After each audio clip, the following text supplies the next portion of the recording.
29-январдагы күндүн маанилүү жаңылыктары менен тааныштырабыз, саламатсызбы? 2 айга тергөө абагына киргизилет делген 11 журналисттин мындан ары милициянын убактылуу кармоочу жайында кармоо, кыйноо катары бааланат. Бул тууралуу кыйноолорду алдын алуу улуттук борбору билдирди. Кыйноолорду алдын алуу борбору ИИМдин жетекчилигине Бишкек шаардык ички иштер башкармалыгынын убактылуу кармоочу жайындагы 11 журналистти тергөө абагына которуу маселесин тез арада чечүүнү сунуштайт деп айтылат билдирүүдө. Көп өтпөй абактагы журналисттердин адвокаты Улан Сейитбеков аларды ТИЗО 1 которуп жатышканын кабарлады. Журналисттер 17-январдан бери Бишкек шаардык милициясынын убактылуу кармоочу жайында кармалып турган, бирок мыйзамга ылайык шектүүлөрдү убактылуу кармоочу жайда 48 сааттан ашык кармаса болбойт. Айрым учурларда гана соттун өкүмү менен ал жерде кармоо мөөнөтү 10 күнгө узартылышы мүмкүн. 11 журналист 16-январ күнү таң эрте жапырт кармалып, эртеси 1-май райондук сотту аларды 2 айга ТИЗО 1 киргизген. ИИМ алар массалык башаламандыкка чакыруу фактысы боюнча козголгон ишке шектелип жатканын кабарлаган. Ал эми иликтөөчү журналист Болот Темиров ИИМдин журналисттер жарыялаган материалдарда массалык башаламандыкка чакырыктарды камтыган маалымат бар деген билдирүүсүн четке каккан. Баткен облусунун Кызыл Кыя шаарындагы эл аралык сапат билим берүү мекемесинде окуучуну сабаган мугалим үй камагына чыкты. Бул тууралуу Жогорку Кеңештин социалдык саясат комитетинин жыйынында айтылды. Комиссия түзүлгөндө башка балдар да зомбулукка кабылбасын деген максатта тест жүргүзгөнбүз. Натыйжада лицейде бир эле бала токмок жебестен 10-класстын 7 окуучусу жабыркаган экен. Биринин мурду канаган, экинчиси жүрөгү айланып, оң жак тарабы ооруп жатканын айткан. Барын атабай эле коеюн, 7 окуучуну сабаган экен, деди билим берүү министринин өкүлү Муратбек Касымалиев. Буга чейин сапат билим берүү мекемесинин мугалими жана тарбия иштери боюнча директордун орун басары иштен алынганы кабарланган.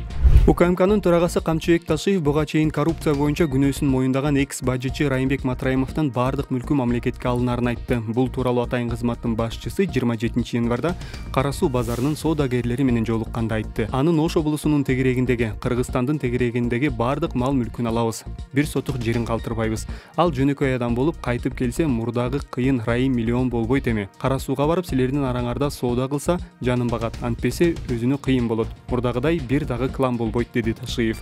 Ошондой эле атайын кызматтын төрагасы буга чейин Матраимовдун Бишкек менен Ошто 80 миллион долларлык мүлкү конфискация болгонун билдирди.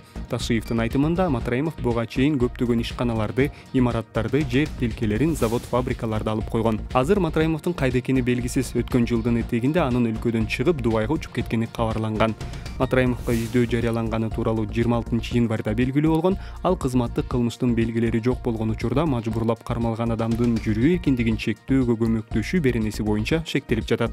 Азырынча иштин башка жагдайлары белгисиз. Кыргызстандын ички иштер министрлиги Орусиядан 28 унаа алды. Орусиянын Кыргызстандагы элчилигинен билдиришкендей, унаалар баңгизатты мыйзамсыз жүгүртүүгө каршы күрөшүүгө жардам катары сатып алынган. Орусиянын Кыргызстандагы элчилигинен билдиришкендей, унаалар баңгизатты мыйзамсыз жүгүртүүгө каршы күрөшүүгө жардам катары сатып алынган. Унааларды тапшыруу аземи 20-январда министрлер кабинетинин башчысы Акылбек Жапаров жана Орусиянын Кыргызстандагы элчиси Николай Удовиченконун катышуусунда өттү. Буга чейин эки өлкөнүн ИИМи Орусия 2024-2025 жылдар аралыгында Кыргыз ведомствосуна 627 миллион рубль өлчөмүндө кайтарымсыз жардам берет деген келишим түзгөн. Депутат Бахирдин Шабазов күчтүү таасир берүүчү заттарды колдонууга көндүрүү үчүн кылмыш жоопкерчилигин киргизүүнү сунуштады. Тиешелүү мыйзам долбоору 25-январда коомдук талкууга чыгарылды. Депутаттын айтымында мыйзам долбоору дарыкана баңгилигинин деңгээлин төмөндөтүү, күчтүү таасир этүүчү каражаттарды жайылтуу менен күрөшүүнүн натыйжалуулугун жогорулатуу максатында иштелип чыккан.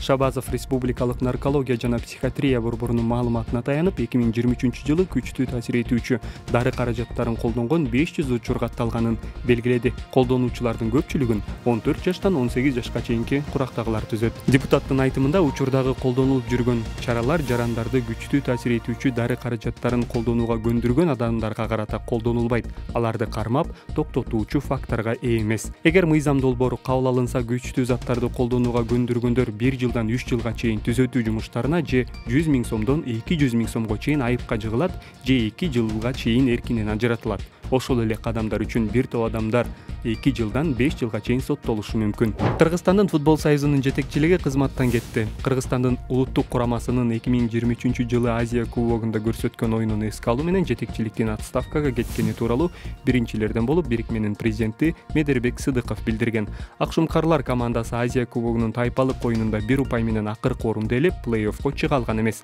Андан соң жетекчиликтин ыйгарым укугун чектөө жөнүндө чечимди Кыргызстандын футбол союзунун аткаруу комитети кабыл алган. Бул чечим ата мекендик футболду өнүктүрүүнүн жаңы багытын аныктоо сого, ошондой эле футбол союзунун жетекчилигинин курамына жаңа адистерди тартуу зарылчылыгы менен негизделди деп белгилешти бирикмеден. 19 февралда Кыргызстандын футбол союзунун жаңы президентин жана аткаруу комитетин дайындоо боюнча шайлоо өтөт. Ага чейин футбол союзунун учурдагы жетекчилиги өз милдетин аткарып турат.